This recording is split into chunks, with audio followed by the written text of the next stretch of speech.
It's proven great day. And now, here's your host, Deborah Duncan. Welcome back to Great Day Houston. During therapy sessions, Dr. Shayna D. Lewis noticed that several clients were seeking help in dealing with domestic violence, or what we also call intimate partner violence. It happens in every community, no matter what your socioeconomic status is. She founded the organization Her Voice, and this year, men are also speaking up as part of the Real Men Wear Purple campaign. Dr. Lewis joins us along with State Representative Ron Reynolds this morning. Good morning. Good morning. All right, Dr. Lewis, do you remember, was it one case in particular that finally clicked in you and you said, I have to do more beyond giving therapy sessions, I have to create an organization to get a bigger voice? Actually, there was 3 women, Deborah, in about a 1-year time span, and each of their stories was so different, from different walks of life, different socioeconomic statuses, and stories were still all tragic. And I was just lost.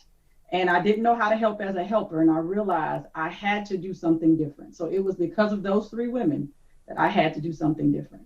It's interesting. 100 years ago this year, wife beating was actually made illegal in all states. And so even though that happened 100 years ago, it still takes a while for people to catch up, because for many years it was seen as a private family matter.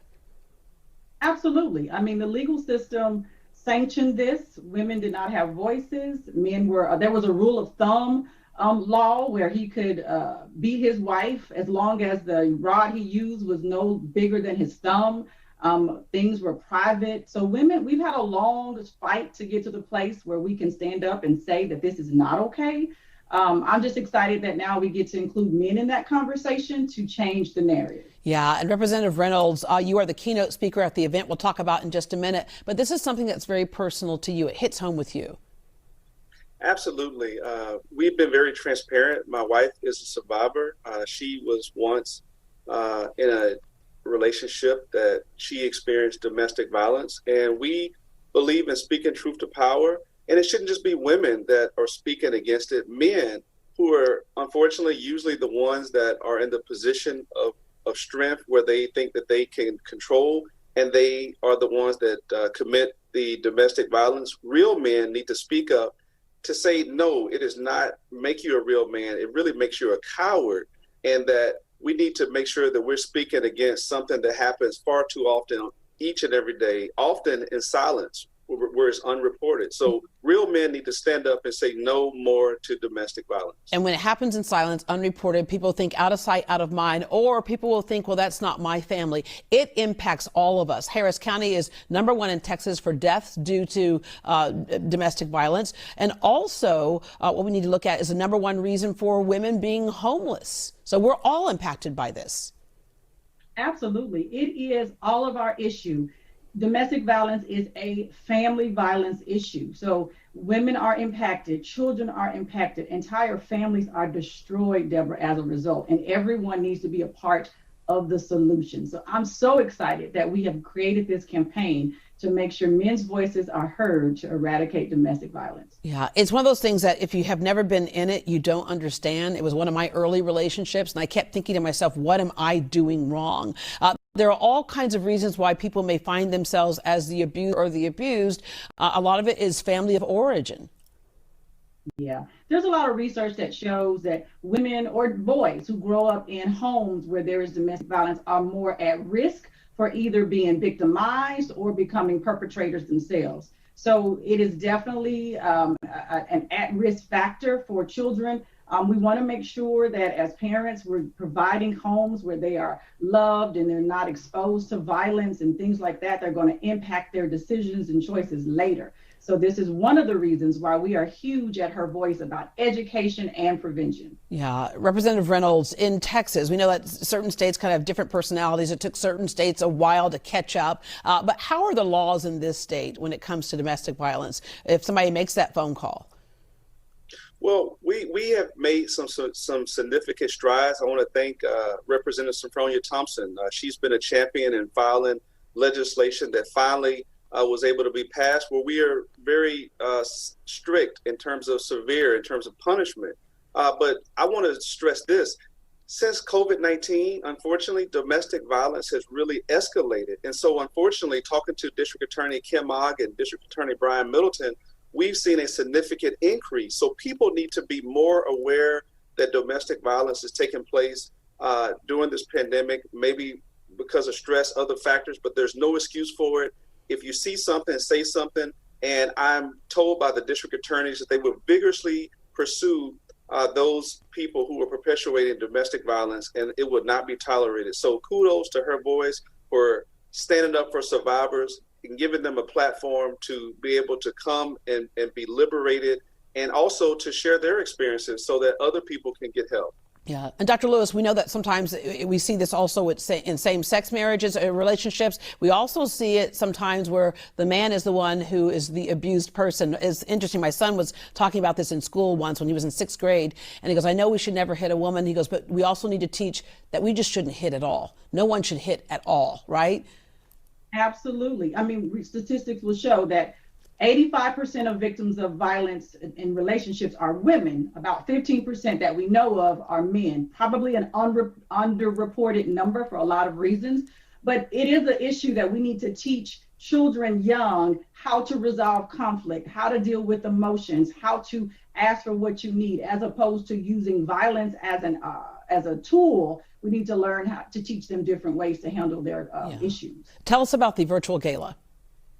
I'm so excited. So this year, due to COVID-19, we are doing a Real Men Wear Purple virtual gala, our first virtual gala. This campaign is for 11 men across the country who have agreed to stand up in a social media campaign. They're posting daily. They're sharing their voices. They're telling people, hey, it is not okay. And so on October 25th at 2 p.m., we're having a free virtual gala.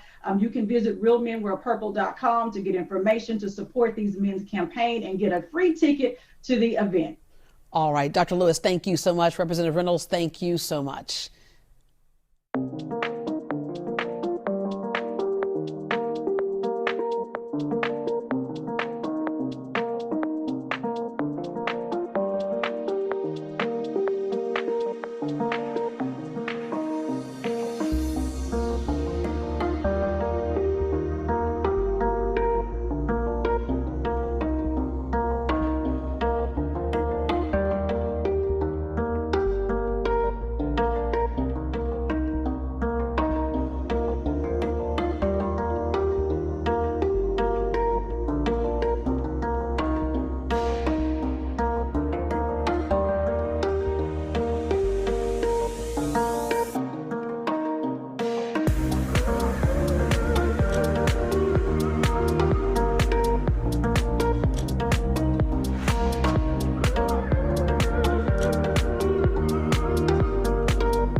at the 5th annual Her Voice Brunch, and I'm so excited. Y'all don't even know how many nights we didn't sleep to get here, but I'm so appreciative that you are here. You're in for an amazing treat. Dr. Miller just introduced Joe Carmouche, and he is going to wow you in the main room with some jazz. Joe, you raise your hand and people know who you are.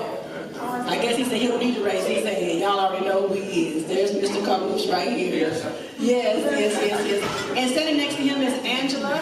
Angela is going to be our vocal artist today. She's going to bless you in just a minute. You're going to understand why she's here. Her voice is absolutely beautiful. So sit back, relax, and enjoy. But when I get up the nerve to tell you the words, just never seem to turn out right. If only you knew how much I do love you.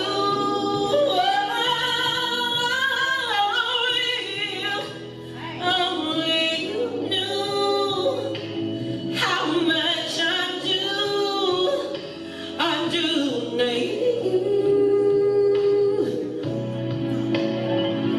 I dream of moments we share, but you're not there. I'm living in fantasy, 'cause you don't even suspect, could probably care less about the changes I've been going through. If only you knew how much I do love you.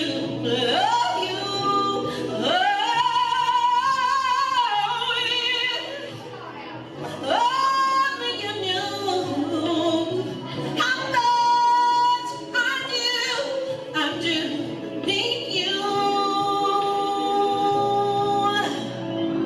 You know, sometimes you just have to look in the mirror and say, I love you. Oh yeah, I love what I see. I am enough. I love myself. 'Cause you don't even suspect, could probably care less about the changes I've been going through. Only you knew how much I do love you.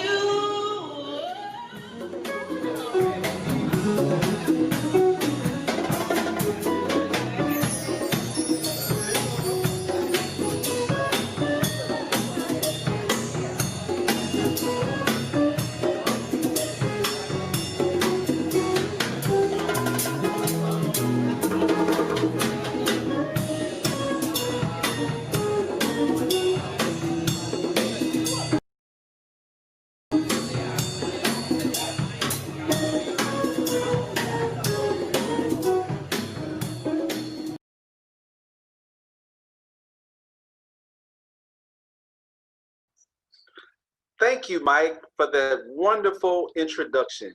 Now it is my pleasure to give you some exciting things that are on our silent auction. I'm asking you to please support Her Voice Silent Auction. There are several really great items on auction this year. First, there is a 3-night stay in Las Vegas. Now, this is starting at $275, but is valued at $900.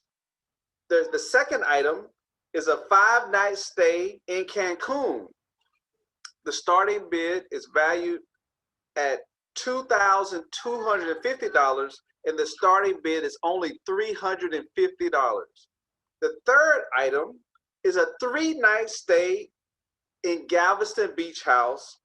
Now, this is valued at $650 a night and is only starting at $350. The fourth item is a basket valued at $60. and the starting bid is only $35. And finally, there's a wealth and business coaching package valued at a whopping $5,000. The starting bid is only $100. Please support this great cause by bidding on these silent auctions. And now I would like for you to turn your attention to a very, very touching documentary, Her Story, Her Voice.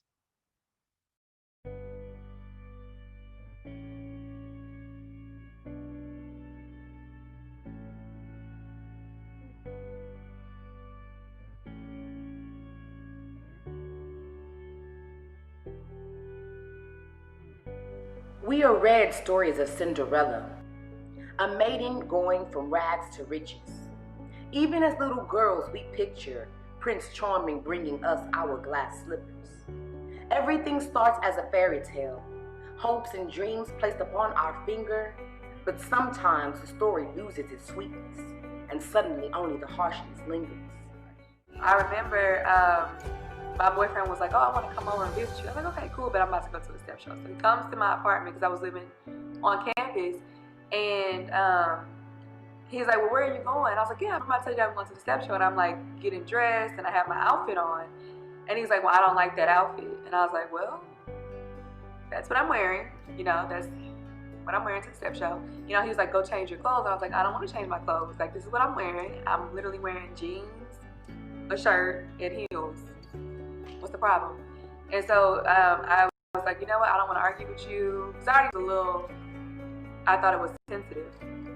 And so I didn't want to argue, so I went into my closet and I, was like, let me just find something else I can just not have to hear his mouth.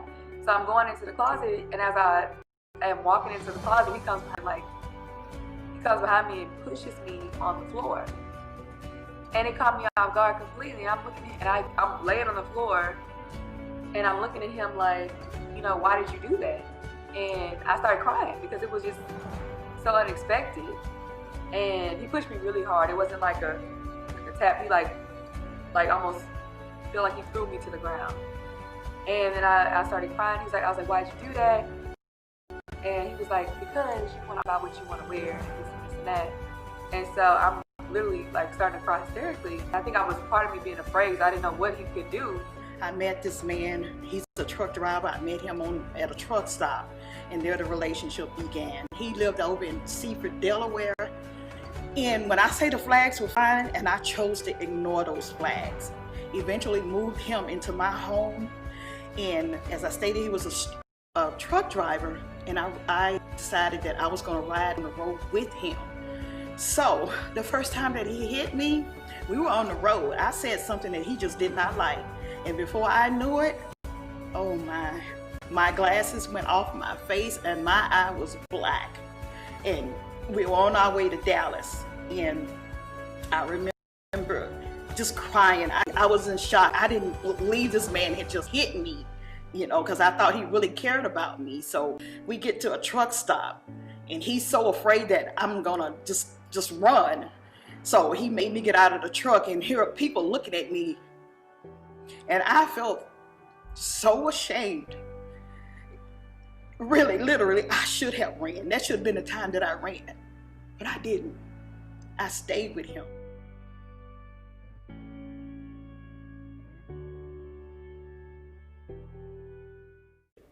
Hi, I'm Dr. Shana D. Lewis, founder and board president of Her Voice. We need your help. Her Voice is dedicated to empowering survivors of domestic violence through mentorship and education. And it takes all of us to do this work. If you are a woman who has been out of your violent relationship for more than 2 years, we need you. We have women right now who are just recently coming out of those violent relationships, and she needs support. See, what we understand is that 2 years after a woman leaves a violent relationship, she is the most vulnerable to return. So Her Voice mentorship is precisely placed right inside of that 2-year gap to keep her safe out of the cycle of violence. And we need mentors, women all across this city who are willing and able to support a woman and walk with her in a community-based relationship. Think Big Brothers Big Sisters, but for survivors of domestic violence. So do me a huge favor. Do not pass go. Do not collect $200 until you visit www.her-voice.net. Sign up to be a mentor today. And if you need support, please go to that same website and sign up to be a mentee. We are here to support you. We cannot do this without your help.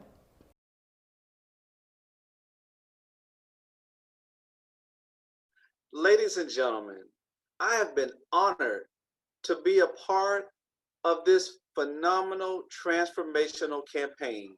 And now it is my pleasure and privilege to introduce to you the other real men who have joined me. Please take a look at their video. I'm a real man and I wear purple. I am a real man and I wear purple. I am a real man and I wear purple. I am a real man and I wear purple. I am a real man and I wear purple. I am a real man and I wear purple. I am a real man and I wear purple. I am a real man and I wear purple.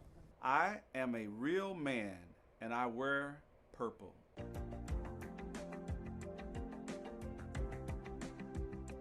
I believe in this day and time, we all know of ladies who have been victims to domestic violence. Yet we also know that what our call is to love one another.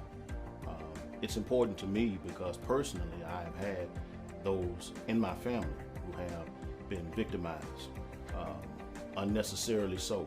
I believe anytime you strike another person and attempt to inflict your will, even verbally or psychologically, emotionally, all of that is out of place. And so it's important to me. I have a mother, I have a sister, I have a daughter, and I have a wife. And they are important to me. And I think we should treat our ladies with the utmost importance.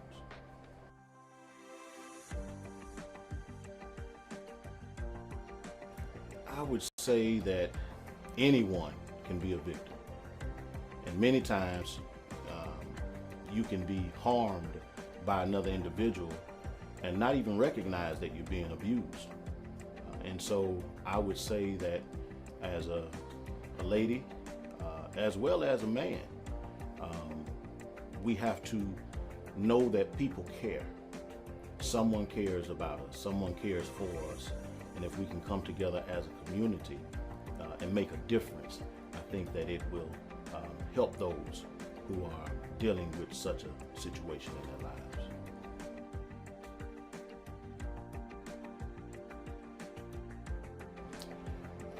We have to speak up and speak out. And being a man, my father shared with me when I was younger that being a man means that you speak and you stand up for your convictions, you stand on moral character, and if you see something that is not right, if you see something that's wrong, that ethically, you say something and stand on that, even sometimes if you have to stand alone.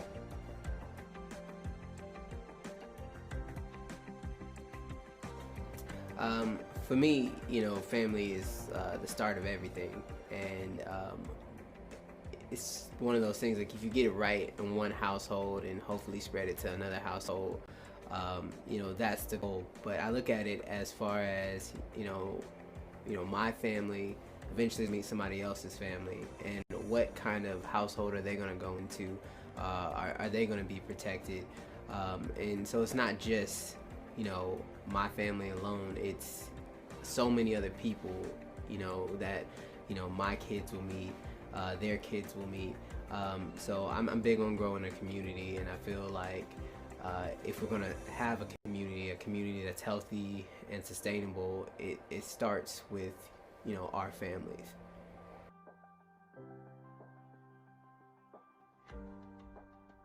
The main thing I want people to know is that it can happen to anybody.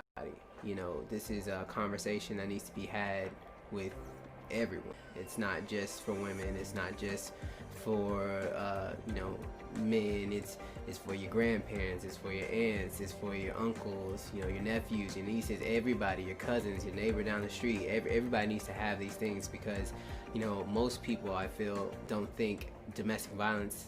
They're by it. And that's where it becomes a danger, when we don't know, when we're not aware of these issues and it's happening right in front of our face. If you don't know the signs, if you don't know the symptoms, you can't help. So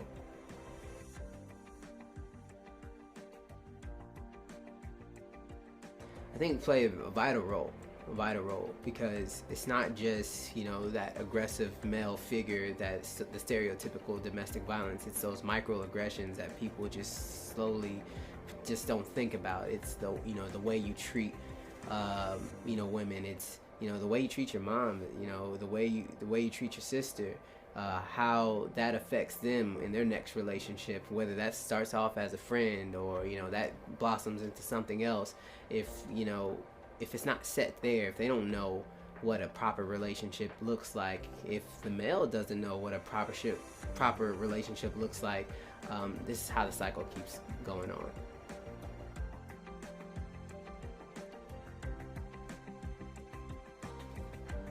Well, it's important to me because I experienced it myself from a child's point of view, and I watched my mother experience domestic violence for years and years. So now that I'm able to make a difference and change other people's lives and hopefully help them not have to relive what I did, this purple, wearing purple, and if it's a symbol of men against domestic violence, you can give me a purple suit.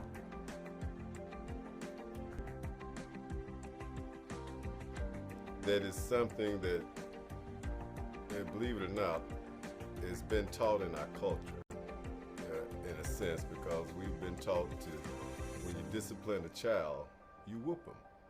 So that child also sees when they have conflicts or want to control somebody, they do the same thing that they were taught.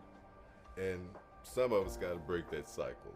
Whether we realize it or not, we're carrying on what we've been taught.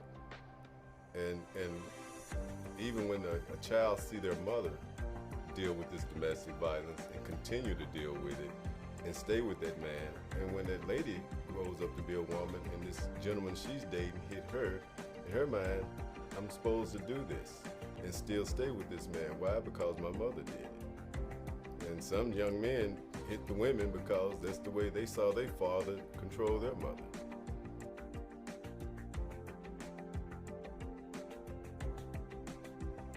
That's a good question. I'm usually a guy with all the answers. But I think everybody have their own little niche. Everybody have a different, there's no one answer to that. I don't think there's no one answer to that. Everybody have a different reason and a different way of dealing with it. So I can only speak as it relates to my relationships. So how do you participate in eradicating domestic violence? What is the role that you play in your community? I basically try to help women start their own side businesses, because some ladies stay in this here situation due to financial security and dependency. Then I also try to teach the youth how to start those side businesses, because that's one way I helped myself and my mom when I was a kid. I had a little side hustle, bring home a little extra money to try to help my mom, and even though it might not have helped a lot, but every little bit helps. So I'm just doing what I wish somebody would have been able to do for me as a youngster, is teach me how to make extra income too, to help my mother. And then I even teach the mothers how to start their own side businesses. So that's my way of trying to help cut this here thing down to a nub.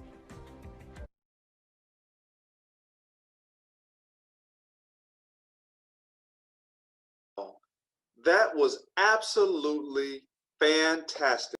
I am so excited to see real men such as these taking a stand against domestic violence. We need more real men like this in our community that are willing to take a stand. I want to turn your attention to more absolutely phenomenal items that are on the silent auction. The virtual silent auction is still going on. Please make sure you check it out right now. We also have several sports memorabilia, and if anything you like me, then you want to get these items. So you're gonna have to outbid me because I'm ready. We have first a Andre Johnson autograph photo. This is a Hall of Famer, and you do not want to miss this one. Second, we have a Colt McCoy, Vince Young, Earl Campbell, and Ricky Williams autographed Texas Superstar helmet. This is certainly a collector's item. Third, we have our very own future Hall of Famer, Deshaun Watson autographed Houston Texans photo. You don't want to miss this one. And finally, we have Hakeem the Dream Olajuwon and Clyde Five Slammer Jammer poster. Now, Cougs fans, Rockets fans, you definitely want to make sure you get this one. Please remember that each and every one of these purchases will go towards this great, wonderful organization to help victims of domestic violence. Now it's time for a little spoken word. Please welcome William Brown with a piece entitled, I Am He.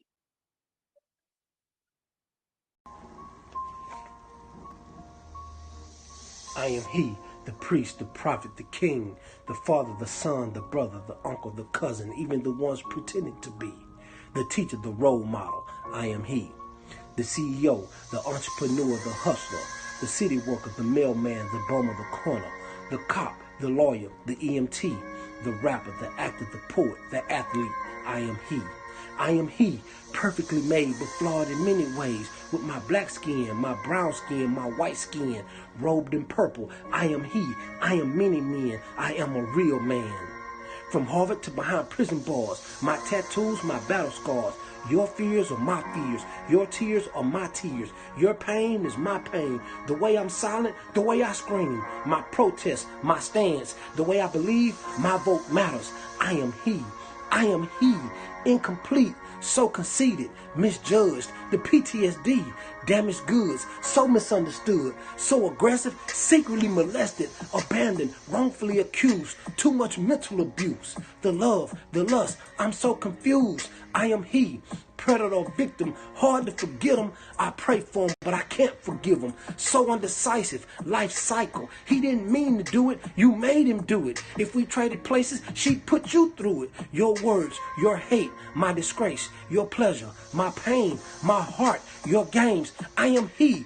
Who is to blame? We point fingers, nothing's changed. Predator or victim, the mind frame's the same. Still we point fingers and nothing's changed. But with my vow now, everything has to change. Free from the mental chains, no longer predator, no longer victim. We must forgive them. I am he who has found my strength. God is my witness. So I speak from a place of healing. Against domestic violence, I am kneeling. This is for you. This is for me. Cause I am you and you are me. So I speak for we. I speak for me. I speak for he. Cause I am he. I am he. I am he.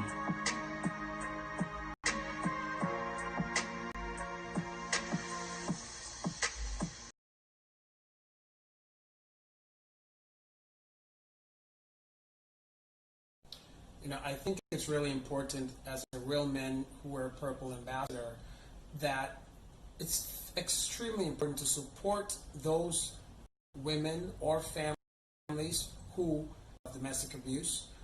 You know, I myself as a child was abused growing up, and it's important to understand that we grow through the suffering and come back to help others. If we never help, we will never know the importance of paying it forward by helping someone else come through a tragedy that you yourself may have suffered. You know, the most important thing I want people to know about domestic violence, especially today, is that if we never put a stop to it, history always repeats itself. You know, there is a phraseology I heard years ago that said, you know, hurt people, but only those who are healed can help someone else heal. So my message is really to share to that person that might be going through it right now, that to exercise a little bit of hope and faith and wait. Find those who may have been in your place before that's suffered, or some are still suffering, that you can go through with someone else, but know this, that help is always on the way. I think men play the most important role in eradicating domestic violence, because as a young boy who has suffered at the hand of domestic violence, I had a choice, and I choose not to. I choose to uphold, and I choose to uplift. I choose, and I keep saying that word because it is a choice. It takes a choice to move forward from the hurts that we've had in life, and men play the biggest role because many times we too are the victims, and pride prevents us from doing what's necessary, which is uplifting, which is changing, which is taking the torch and running with it and being the difference for someone else. And because of that choice, I honestly believe that, you know, as so many who have hurt and still go on to hurt others, the lesson is this: you can only heal when you heal someone else. My name is Dr. Oban Bowen. I'm a real man, and I wear purple.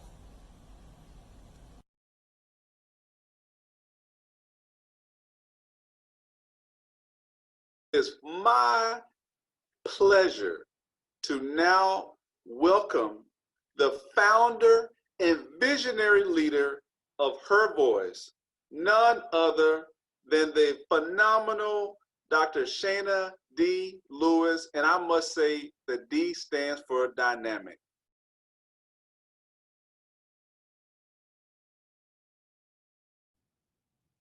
Wow. Wow. I am so enjoying this virtual gala. I don't know about you, but who said you couldn't do a gala virtually?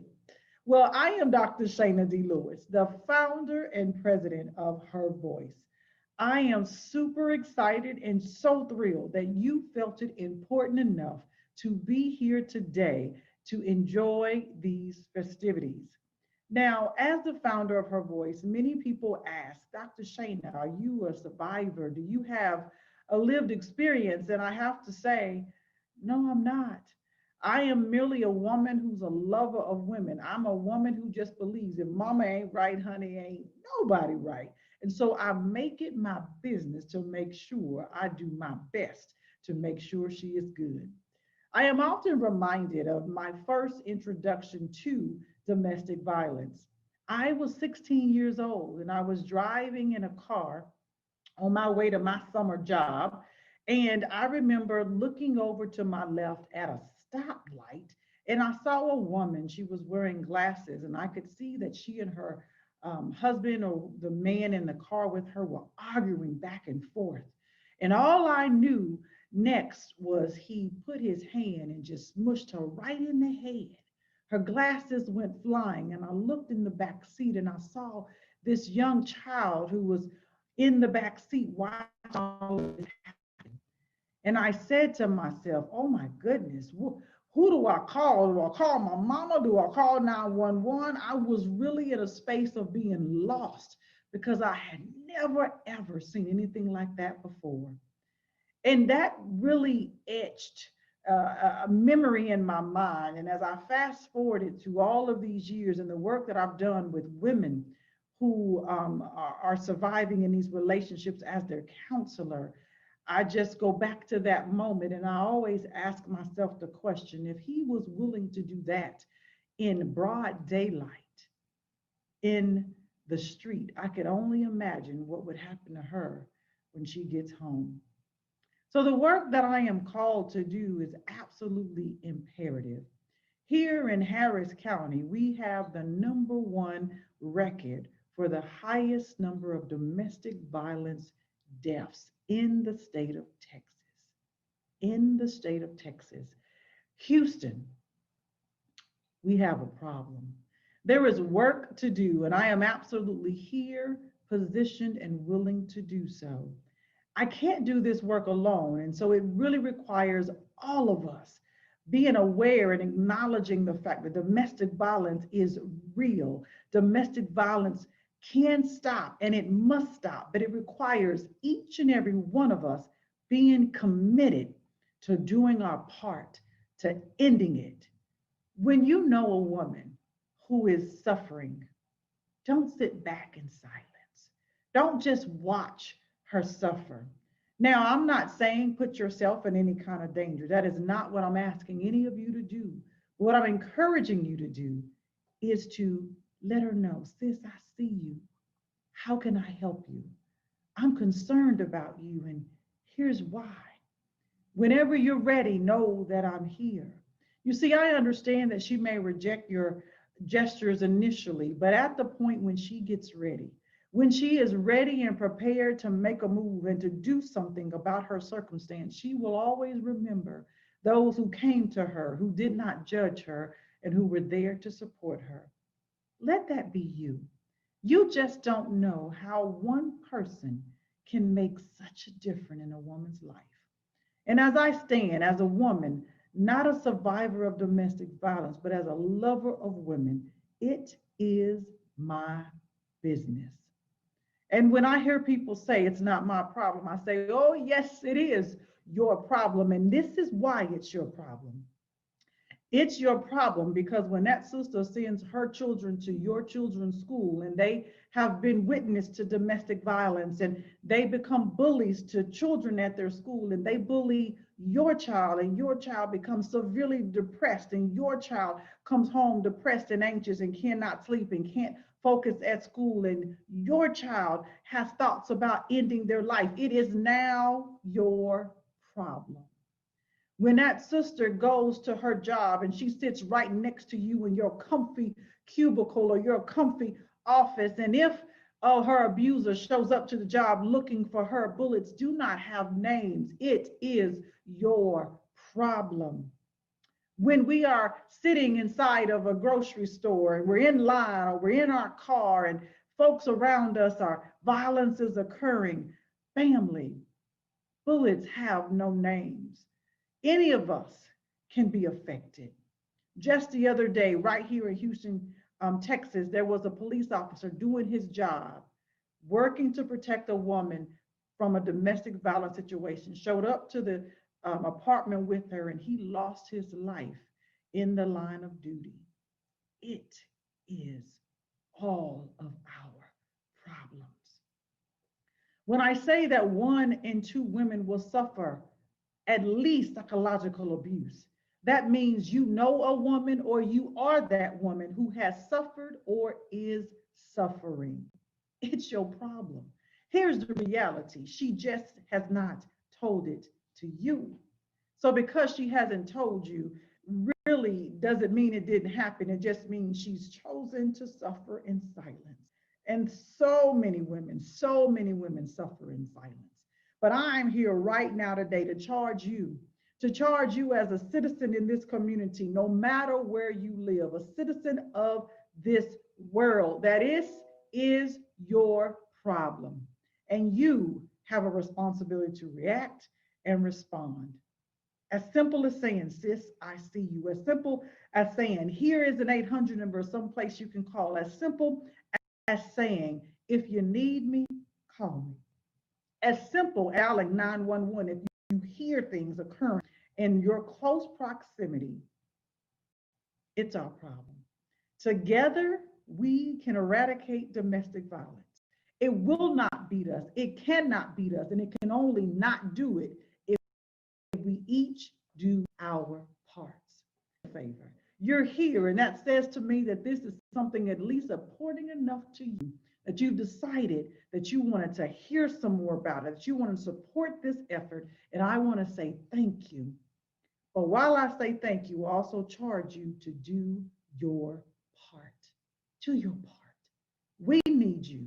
She needs you. Oh, she needs you. Her voice depends on you. As we say, reclaiming her voice, ending domestic violence. We need you. We're better together than we are alone. Let's do our part. I used to have to ask him for permission to go anywhere after the incident with the step show. So if I was getting out of class and like decided, whenever I got out of class, whenever I walked in between classes, I would have to call him on the phone. Like he wanted to know where I was 24/7. And if I went somewhere out of my normal schedule, he made me call him. And like now that I'm older and I'm out of the relationship, it sounds bizarre. It's like, how did I live like that? So my family used to always travel to Louisiana to go to Mardi Gras with Creole, and that's like a big celebration for us, being Catholic and Creole. So him being really controlling, he was like, you know what, I'm gonna let you go, and this is him letting me go. I'll let you go if you stay on the phone with me the whole trip, and if you answer all my calls. And so in my mind, at this point, this is months after the incident, maybe about 4 months after the incident happened at the step show, he's apologized. I'm thinking everything is so relatively okay. But at the same time, I knew something was a little off because of the fact that he pushed me down. So I was still kind of like, okay, trying to feel out the situation. So anyway, this happened in February, and I'm like, I told him, yeah, I knew I wasn't going to do it. And in Houston, I would have done it, but I knew I was starting to kind of break away from his grasp mentally. So I knew I wasn't going to do it, but I told him, yeah, I lied to him, and I was like, oh yeah, I'm definitely going to do that. So, and initially I attempted. So I was like, you know what? I'm going to go ahead and stay on the phone with him. And if you ever been to Louisiana, you know if you're going, and we were going just to Lafayette, so it took us 3.5 hours. He expected me to stay on the phone with him the entire, like literally physically stay on the phone with him the entire time. That's what I've been doing for years.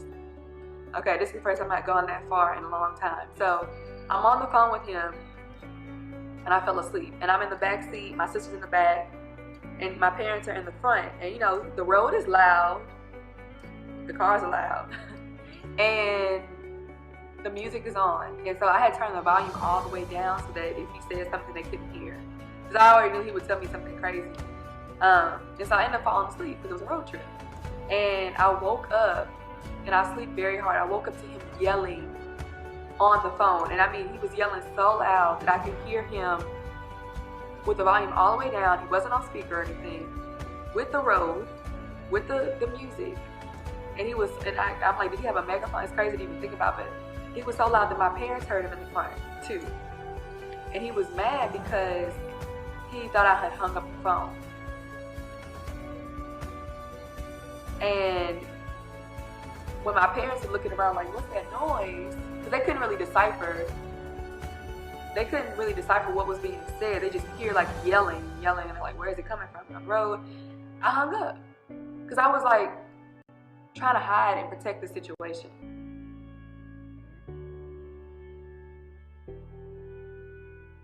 I continued to ride with him, and then I see more and more of him, the side of him that I just chose to ignore even before I even moved him in. Things that he would say on the telephone in the conversations, I ignored them.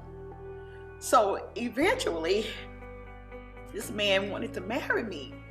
And looking back on this, I think I kind of loved him, and I guess I did, but I think I married him out of fear. Out of fear. Here I brought a man all the way from Delaware. He's in my home, and that was out of order for me. But I did.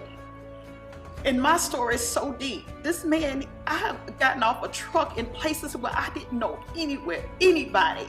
First time in Memphis, Tennessee, looking for somebody to help me get back home. I approached a female driver, and I asked her, I said, are you going back to Houston? She said, no, but it looks like you need help.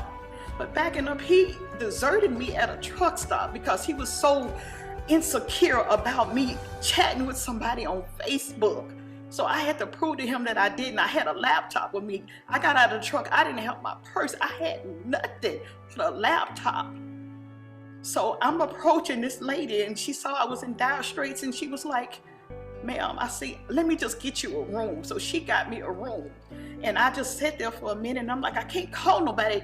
And something said, you got your laptop, get on Facebook. And here I find my family had inboxed me. My niece crying out, Tina, please call us. We want to know where you are. This man called my dad and told him that I just left. My family thought I was dead. They thought I was gone. So eventually I got a bus ticket to head back to Houston, which I should have been done then, but I wasn't. I got off the truck again, getting away from him. I remember times one time we were home. This man woke up in the middle of the night, just crazy. He had a habit of making me sleep in the nude. I got up. He wanted me to go upstairs because he had this notion in his head that I was sleeping with the neighbor next door, that I was having an affair while he was sleeping with the neighbor next door. So into my rage, trying to get away from him, I dodged and I opened the door and I ran in the house. I had no clothes on. I ran to the neighbor. I called the police. I should have been done in, but I wasn't. I've never felt so worthless in my life. This man took me to a point in my life that I didn't know nothing. And my sons, they finally found, I have 3 sons. And I remember my son coming to get me. And he said, Mama, what you gonna do, Mama? What you gonna do when he kill you, Mama? What we gonna do, Mama? I knew then and there I had to go. Over the years, I ran and I went back and I went back. I remember he begged me so bad. And I was calling on my grandson because I knew he loved him so much. He loved him so much. And that little child, he saved my life. And this same grandchild was the reason I left.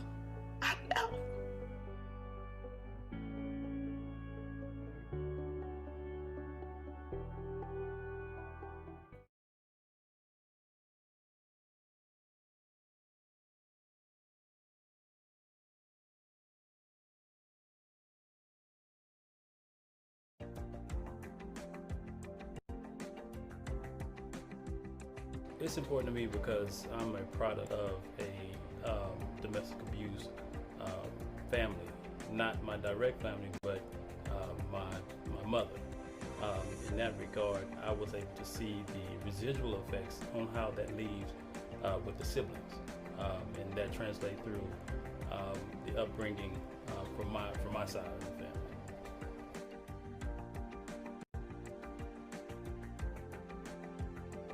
I would like people to know that domestic violence is a sickness, it's an illness, and it's something that needs to be addressed throughout the community.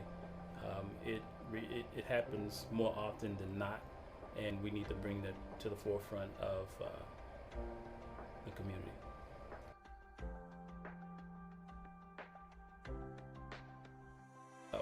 We're the strength. We need to be able to control the narrative. There's too many times from a male perspective that there's innuendos or there's items, things that's said that points towards a domestic situation, and where we need to be able to redirect those levels of conversation.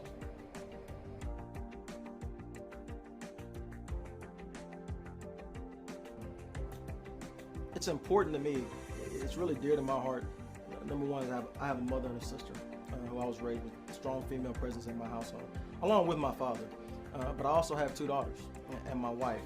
And so while it's important for me to project the image that I want my daughters to see in a man and look for in a man, it's also important for me to project it to our community. So our women understand that they have the support of strong men in the culture, and they have strong men to choose from, and that we're building up strong men for the younger generation to have as well. So I definitely think that not only do we want to provide strength to the current victims, we want to make sure that we're not perpetuating the cycle and providing some good men to get us out of it.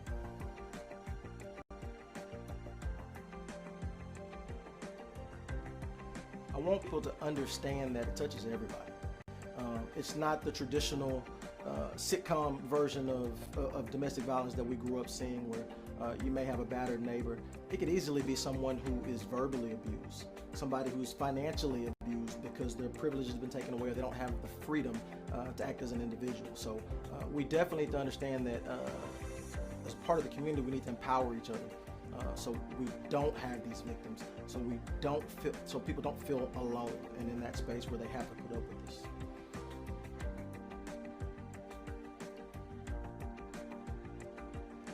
I think men play the major role, simply because even though domestic violence does touch some men and some men are victims, ultimately as the head of the household, head of the family, and what we look at as the head of the community, it's up to us to take a stand and provide the image of a man and how we use power and how we use leadership to empower people and not to hold people down.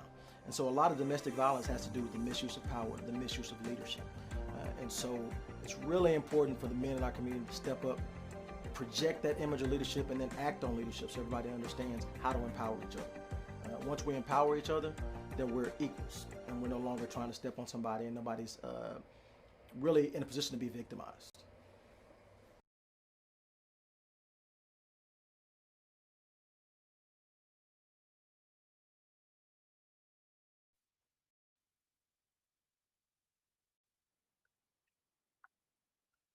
Again, I am left speechless with the heart of these outstanding men. I am so excited to hear them share the reasons why it is critical for men to be part of the solution to stop domestic violence. Without us, it won't end. Now, I want you to know that the silent auction is still going on. There's still time. Head over to the silent auction before it ends, right after the gala. Make sure you get your bid on your favorite items. I personally have my eye, so don't try to mess up my flow, on the 5-night stay in Cancun. So let's see who gets that. One thing I have learned about Dr. Shanna is that she believes in working with the community to end domestic violence. She has a saying that we are better together than we are alone. Let's welcome Dr. Shanna as she interviews Sabrina Greenlee, founder of Smooth Inc., another local domestic violence organization with whom her voice collaborates with.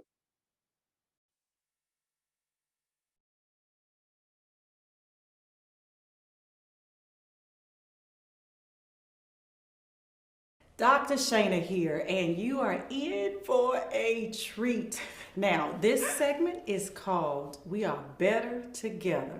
And my guest is none other than Sabrina Greenlee. She's the founder of Smooth Inc. And just wait, you'll understand why she's here. Sabrina, thank you so much for joining me. Oh, thank you for having me, Dr. Lewis. It's always a pleasure. Absolutely. So this is such an important moment for me. You know, this is the first time we're having a virtual conference in this way in our annual event. And so in thinking about, you know, having women who are able to share their stories, to share how they were able to get through is so important to the audience who is watching. And so you were top of my list of women who I wanted to be a part, so we could hear from you, as well as the organization Smooth that you founded, and how it's so important for us to work together. So can you just share a little bit about what led you to this place of even creating Smooth? When you think about your story that led you to this point, how did we get here? That's good. Well, thank you for having me. And I want to make it very, very important that it started from the very beginning. My beginnings started from being molested at 10 and being broken very, very early. And so what I began to do was, it was a pattern of lies, manipulation, deceit, because of the innocence that was taken. And I began to go through life. And so going through life as a little girl, being broken early, Dr. Lewis, I began to start dating at the age of 14. I actually encountered my first abuser at the age of 14. I married that same abuser with the same day I turned 18. So you can see how the pattern of isolation and abuse kind of transpired very early on in my life. Brothers that died tragically. It was a lot of things that led me to the woman that I am now. But looking back, I think about how just feeling abandoned and broken I was through all of that. And I believe that was what kind of catapulted me into one abusive relationship after another. Yeah. Even leaving that relationship at the age of 20, having 2 children by my abuser, and then going right into another one. Yeah. Some of my abusive relationships, they weren't always physical. Okay. They were mental. I encountered a lot of verbal abuse, a lot of hospital stays, a lot of hospitalization occurred. It was a lot of things that transpired, but most of all, when I think back, I didn't feel worthy. I didn't feel like I mattered. Okay. I didn't feel like I didn't have a support system, or at the time I didn't think I could reach out to anyone. And so I began to feel just hopeless. And I know firsthand what it's like not to have hope and to just kind of go through this life feeling numb, and putting every ounce of my being into a man that controlled me, isolated me, made me feel hopeless. Wow. To the point where I contemplated suicide a couple of times. Okay. Actually twice. I felt like I didn't want to be here anymore.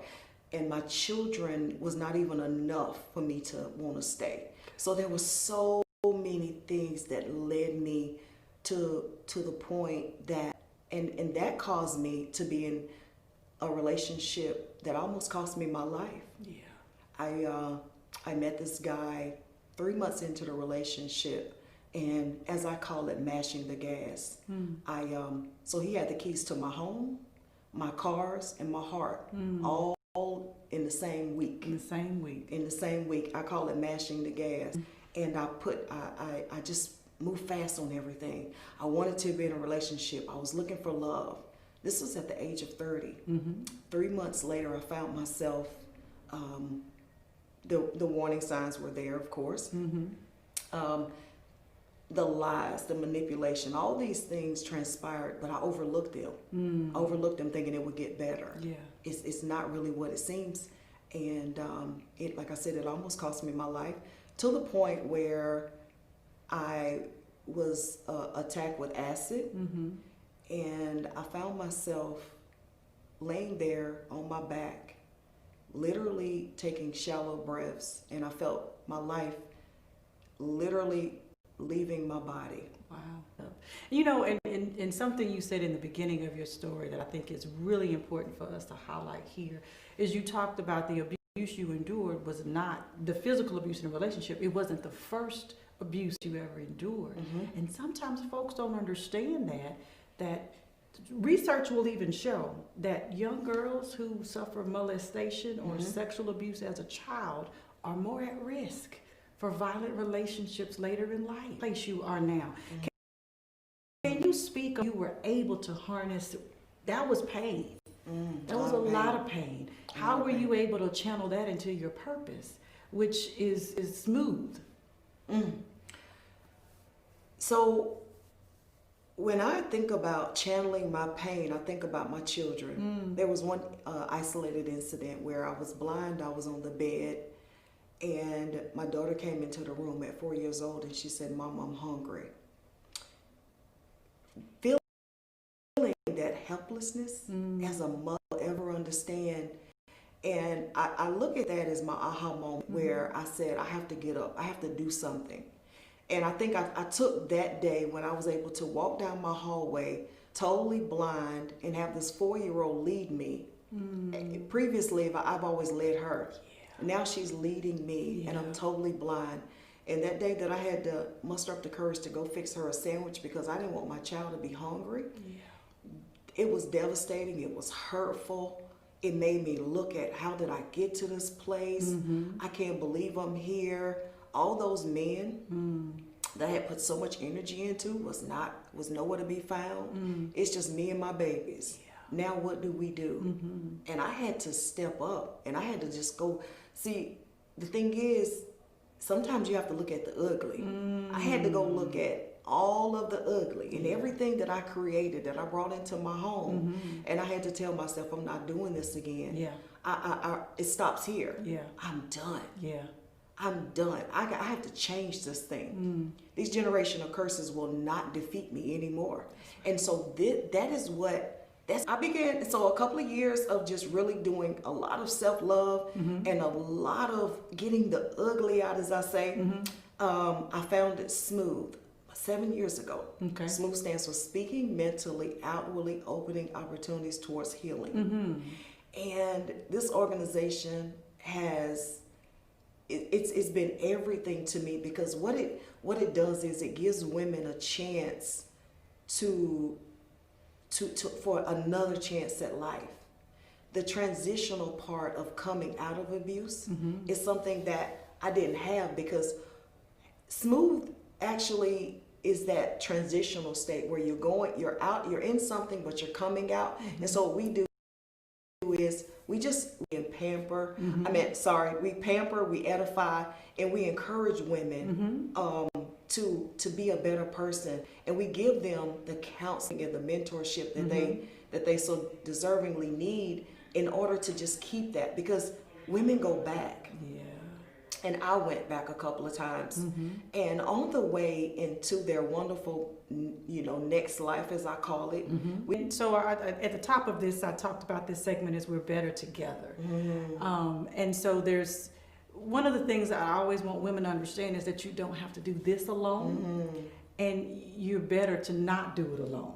Right? Because the weight is so heavy. It's like trying to carry 100-ton brick all by yourself. And when you have a village of folks around you, the weight is distributed.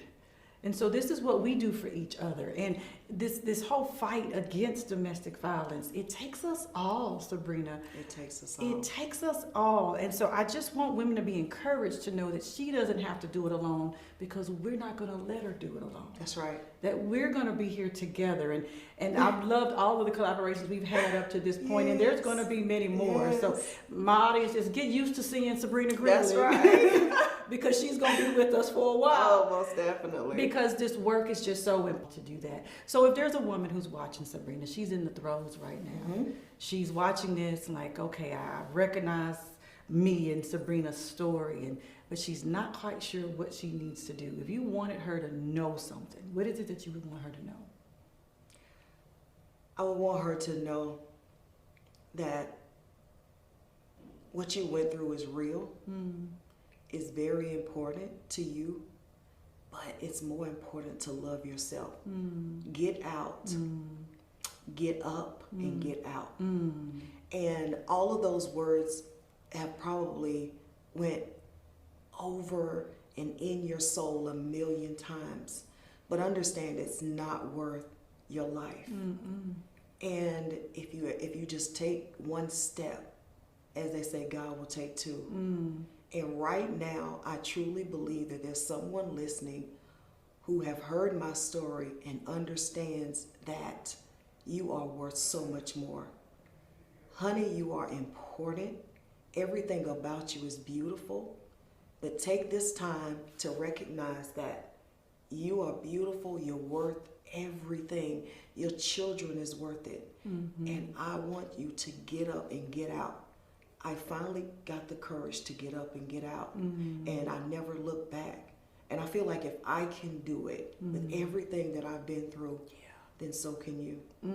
My goodness, that is a beautiful story, a beautiful ending to a wonderful interview that is so profound. Get up, get out. If Sabrina Greenlee can do it, she can too. She can too. Absolutely. Thank you so much, Sabrina, for being here. I appreciate you so much for joining me today. Absolutely. All right, family. Do you understand why I said Sabrina Greenlee was going to be here? Thank you so much for tuning in to this amazing interview. Enjoy the rest of the gala. But it is said, when the world is silent, even one voice becomes a mighty sound. And sometimes Cinderella's words must be lost before they can be found. There in the darkness of the dungeon, we survivors found the light. We discovered we are worthy and found the inner strength to fight. For ourselves, for our children, for the freedom to not live in fear. To stand up loud and let the world know we have survived, we've persevered. Sometimes maidens and princesses find themselves getting knocked down. But now we realize we are queens. We got back up, adjusted our crowns. We have rewritten the narrative through the nightmares we've endured to let abusers know that what they meant for evil, God meant for good. We have sifted through the layers of lies to find we have a choice and have sorted through the static to rediscover we have a voice. We'll use our voices on the mountains so we can save our sister lives. As long as we speak our truth, we'll live because the story never dies. And God delivered me from that. He did. And with that, I'm going to say, when I left him, and that's when I came in touch with her voice. I didn't even know that I was going to, years later, I was going to be a part of this awesome organization. And I was in an event with Dr. Shayna Lewis. And I didn't even realize that on that day that she had the event, I had been 1 month from leaving him. I left him on June 29th, 2015. She had her event on July 29th. And I told a testimony, and I even read a poem. And on that day, I knew I had a voice. I found my worth. And I've been running ever since. And I'm so honored to be a part of her voice and to be a mentor, to be able to tell my story. You have to know your worth. You got to know that you're worthy of everything that God has for you. Love does not hurt. It does not hit. He did not create me, so how could he define me? So I'm telling you, ladies, whoever is listening to it, you have to get out. You have to find your worth. You have to know that you were created for greatness. God made everything beautiful. He did not make something. He made us beautiful. And for somebody to say that they love you and they hurt you and they hit you, there's nothing good about that. So that's my story. It's more deeper than that. But I'm grateful, I'm blessed, and I just pray if I can only just hear one person just hear and know that you are worthy. Find your worth and pay attention. Pay attention to those red flags when they're flying, because if it does not feel good, it's not good. I just happened to be talking about domestic violence, and it was really because of the Chris Brown-Rihanna situation that happened a few months before that. And I watched it. Someone was like, watch it, and I'm listening to the stories, and I'm like, sitting there like, I'm in a domestic violence situation. Like it's obvious now, but in my mind, I don't know if I was just in denial, if I never really connected the dots fully. I knew something was off, but it was like, they made it so plain, like, this is what it is. This is what happens. This is how it gets there. And everything they said was literally what I had been through. And I remember growing up, I never thought that domestic violence affected young people. I always thought it was like the wife beater thing. It's like Ike and Tina, like this husband and wife situation. So I couldn't even wrap my mind around it. And I'm like, oh my God, like, this is what I have been going through for years. And it's been almost 4 years at this point. And so I called, they put a hotline down there, and I called it. I was like, let me call this hotline. And I called them, and I was on the phone with that lady for like 2 hours, and I was like, it changed my whole life, because it took the burden off. It took the guilt, because I felt guilty. He always made me feel guilty, like everything he did was my fault. The fact that he strangled me was my fault. The fact that he tried to stab me was my fault. The fact that he threw my phone, the fact that he distanced me from my family, I was always my fault. The fact that he was upset was always me. I was always to blame for my situation. And for once, I felt like somebody did this to me. I didn't do it to myself. And she encouraged me to tell my sister, who I was close with and still am. And because I was actually really too ashamed to tell my parents, because I know they tried so hard to prevent me from that situation. They didn't know what was going on, but they knew it was wrong. They knew it was off. And I felt like I had disappointed them because some parent wants their child to go through something like that, and they tried to prevent it. And I didn't allow them to, really. And so I told my sister, she told my mother told my dad, and the next, maybe 3 days later, I was out of the relationship. You know, they had called the cops and involved the police, the law enforcement, and they had him removed from my home. And, you know, that was it.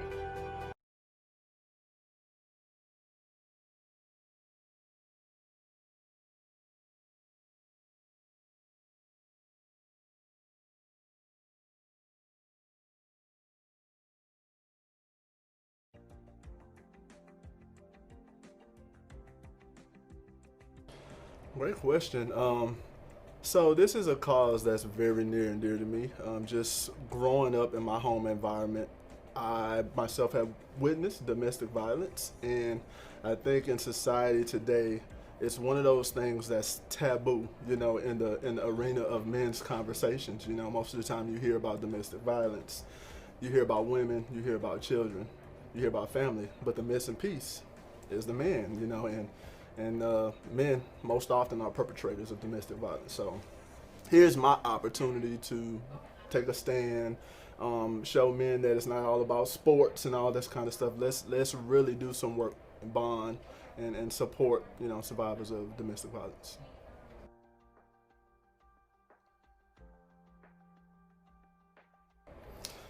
What I want people to know are a few things, really. One is that domestic violence is not always about, you know, physical contact or you know, abuse in a sense where it's physical, where women have to hide it. You know, domestic violence is all about abuse, you know, whether that's emotional abuse, whether it's financial abuse, or, you know, just subtle ways of manipulation, power, control. And I think that as men, you know, we often judge when we see a man or hear about a man who has physically put his hands on, you know, his wife, woman, partner, child. But when you think about the control that's exerted sometimes by men, you know, I think it's important for us to recognize we have to be educated. We need to make ourselves more informed so that we too are not perpetrators of domestic violence.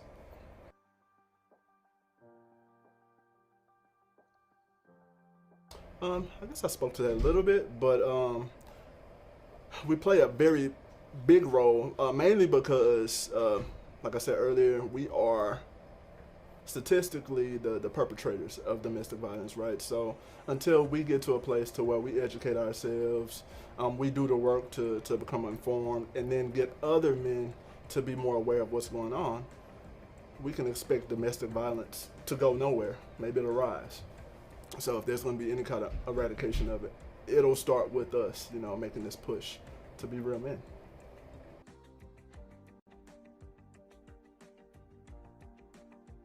Well, for me, it's important because I feel that it's something that's has gone on for far too long. Something that's been ignored for far too long. I feel that they need advocates. You know, those victims need advocates, and why not me? You know, that's the question. Why not me?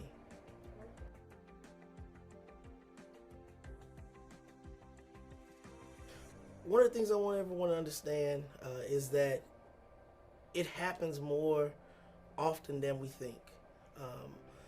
You know, and not only that, but you know, there are those who you probably come in contact with on a day-to-day basis, whether it's co-workers, church members, God forbid, but you know, church members, whether it's family, friends, and it's happening to them, and it's more prevalent than you think, and that is, like I said, it's time to stand up and do something about it.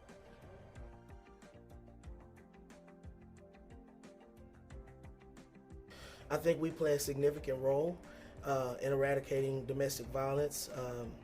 You know, as men, as black men, we should be the ones standing up in support of our black queens, not only for them, but also for being example to the next generation, you know, our sons, our nephews. You know, the term silence is consent sometimes, and by no means am I saying, you know, by us not speaking up that we're consenting to it, but it could be implied that we're consenting to it because we're not doing anything about it, because we've chosen to be silent about it. And so I think we play a significant role, and this is a start just by us standing up, speaking up, using our voice to make change. I think this is huge. So.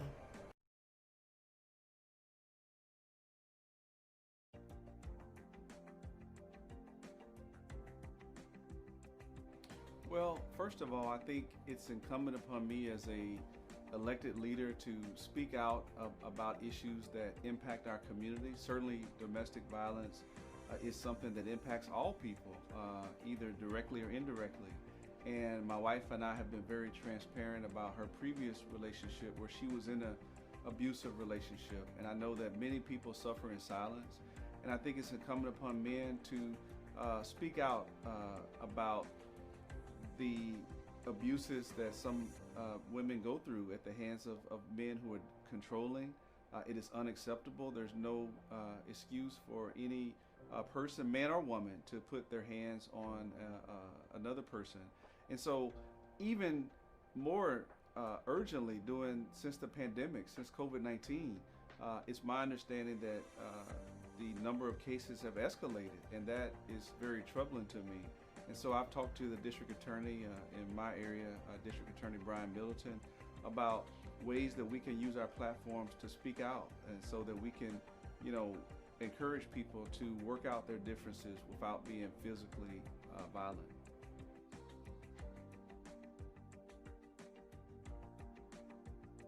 Well, first of all, it's wrong that you can't claim to love anyone and put your hands on them. Or even if you hate them or you dislike them, there are other ways to handle the situation amicably without any kind of physical altercation. And so I want people to understand that there is no justification for it. There is no, the ends justify the means. There's no, that person deserved it or they had it coming. The only time that anybody should even think about, you know, putting their hands on someone if it's in self-defense, like really justifiably self-defense, but there's no way that someone should initiate physical contact. And so my thing is, a real man would never put their hands on a woman, and it doesn't make you a stronger person. It doesn't make you, it makes you a weak person. You're a coward. And so I would say that a person should put their hands on someone their own size. If you're a man, you shouldn't, I mean, I'm saying figuratively, but literally you shouldn't do it, period. There's no way that as a husband, as a father, that I could imagine condoning anybody, and that woman is someone else's daughter, there's someone else's, you know, daughter or whatever, and there's no way that you can feel good about that. So for me, it's just it's one of those things that's just unfathomable to think that people, you know, would put their hands on someone.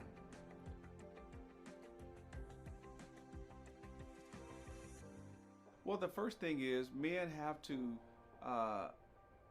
make this a topic that we discuss, just like we talk about the football game and we talk about, you know, politics and we talk about, you know, women and relationships. We need to feel comfortable talking about, you know, speaking against domestic violence. We need to speak truth to power. Even if it's someone that we know, we need to be, we can't turn a blind eye to it. We can't pretend it doesn't happen.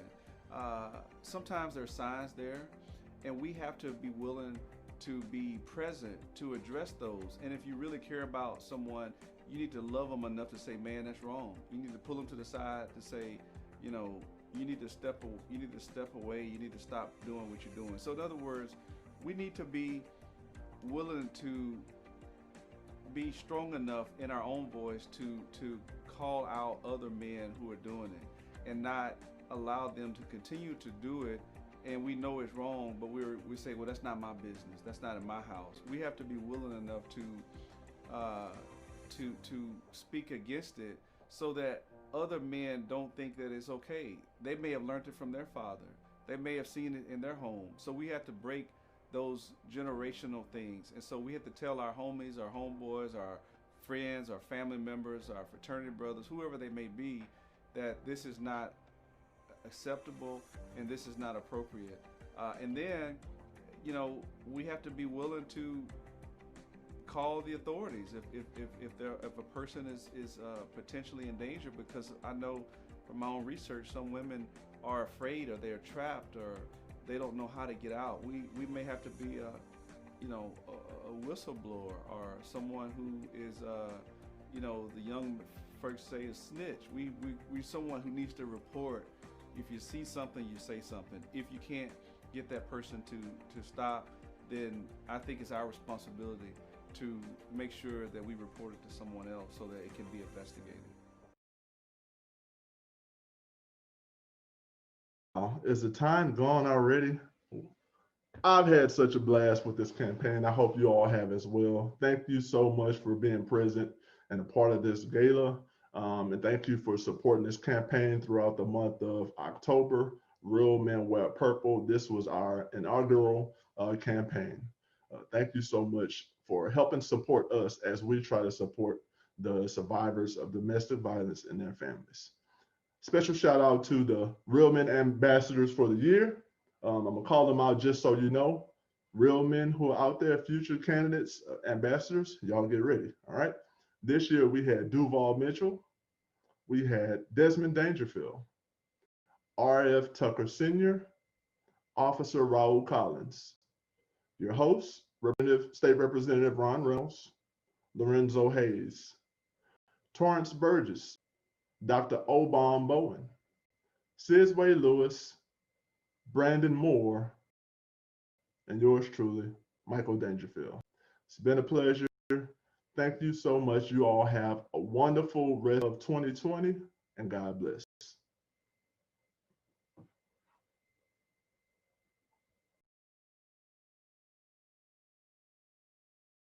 Ladies and gentlemen, this has truly been a life-changing, phenomenal program. And I have truly been touched by the powerful testimonials I've heard today. And now this is the final time that you can purchase items and participate in the silent auction. Please hurry while there's still a chance to purchase these items before they're gone. And remember, every single purchase is a way to support her voice so that they can continue the mission of helping end domestic violence. And now I'd like to share with you my brief closing remarks. First of all, I have been truly honored and humbled to work with such other outstanding community men, taking a stand, real men, taking a stand to end domestic violence. I want to thank our visionary leader, none other than Dr. Shanna, for instilling such a sense of why we are so needed in terms of men to be a voice against domestic violence. You have been an inspiration to me and also to my wife. And I encourage everyone to please join me in supporting her voice so that we can have an organization that is committed to helping those who have been on the wrong end of domestic violence. And I can tell you, I've known people that have personally benefited from this tremendous nonprofit organization. And so again, thank you for allowing me to be a part of this tremendous historical gala. And I am going to continue to be an ambassador long after October, because we know Domestic violence occurs 365 days of the year. There's never any days off. And we have to continue to fight. We have to continue to speak truth to power, and we have to continue to be her voice. Thank you so much, and God bless you.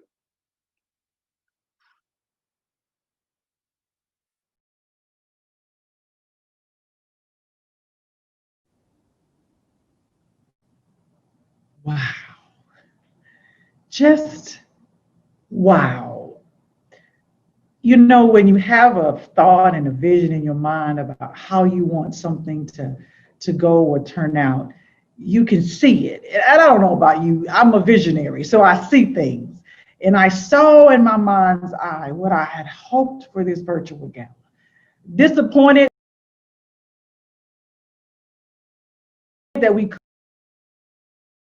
live Sunday brunch like we normally do initially, but realizing that there's still a way to make an impact, to send a message. And my goodness, we did that today.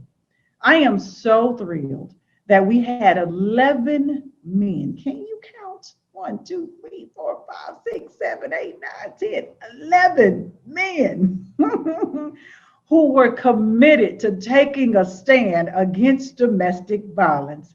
They're like my linebackers. It's kind of that line where they say, I wish you would try to come through here. It's not going to work. It did my heart so much joy to see and hear from each of them. We need that so much in our community. So I want to say a huge, huge thank you to all of the men, all of our real men who were ambassadors for this campaign. Thank you. We could not have done this without you. We could have not gotten this message out without you, without your efforts, without your willingness to take a public stand. Thank you to all those who have donated. Oh, thank you so much. Thank you to all of those who are on that silent auction. Make sure you get it. It's almost closed. You want to make sure you get the item that you have had your eye on all night long. Thank you for your support. This is an event that cannot be done alone. There are so many people that are working behind the scenes to make this happen. I first want to recognize the Her Voice board members and all those who stand with me as we work diligently to support women who are survivors. Janelle Hayes, who is my vice president, Patricia Berry Jones, who is our secretary, Sally Eisen Miller, member at large, Shelley David Smith, who is our treasurer, Sherry Katami, who is our member at large. Thank you, ladies, so much. I could not do the work that I do without your support. I also want to say thank you to our committee behind the scenes, Tracy L. James, thank you for your efforts. Nicole McDaniel, thank you for your efforts. If you ever were in need of a right and a left hand, I got two that make sure all things are covered. I just want to say thank you to Michael Dangerfield for taking the calls up and being the chair of this committee. Thank you so much. And finally, I want to say thank you to Ron Reynolds. Thank you, Ron, for taking out your time, for committing to this effort, being our host today.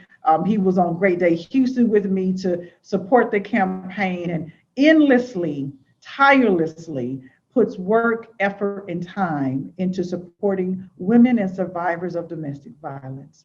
We need good men. We need good men. And I'm so grateful that we had 11 of them who stood up today to share with the world domestic violence is not okay. We will not sit by. We will not let it happen. Not on my watch.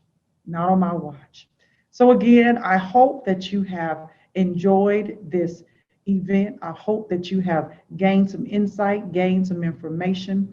I also hope that if you are a woman who needs help, that you reach out to us. And if you would like to be a mentor, that you also reach out to us. And I'd be remiss if I did not also acknowledge all of the women who are already part of our program, our mentors and our mentees. And I just say thank you for being a part of us. Without you, there is no us. And I'm so appreciative of all those who have been willing to work inside of her voice. So, with that said, I hope that you have an amazing rest of your afternoon. I look forward to seeing you next year at our Sunday Jazz Brunch 2021. We'll be back in our usual fashion, and we hope to see you there. Have an amazing rest of your afternoon. We'll see you next year. I left because there's no way I would let my daughter think that this is the way a man is supposed to treat a woman. Mothers, get out, get help, do it for your children. No, it's not denial. Weight is not a form of discouragement, and rejection can be a form of rescue. What won't kill you will make you stronger, so find your strength to lead. He beat me, abused me, and tried to kill me. Today, I choose me. When I was with him, I felt so worthless, but now I am worthy of all that God has for me. Domestic violence almost took my life, but there's so much life after domestic violence. As a licensed professional counselor, I have over 17 years experience working and specializing with women and adolescent girls. Over the course of about a year, I had several women who were struggling inside of violent relationships in their homes. And as a helper, I was rendered helpless. We would create plans, how she would get out, and then she would return to me and tell me everything was okay. I was helpless. I did not know what to do. So her voice became my answer. I realized that the way a woman reconciled what was going on would determine what she would do about it. So it was upon me to help educate women that violence is physical, emotional, financial, sexual. It comes in so many forms. And until she knows what to do about it, she can't. She's stuck. So her voice is placed in our community to help women who can mentor each other through their recovery. We help women remove themselves from the cycle of violence, never to return again. Reclaiming her voice, ending domestic violence.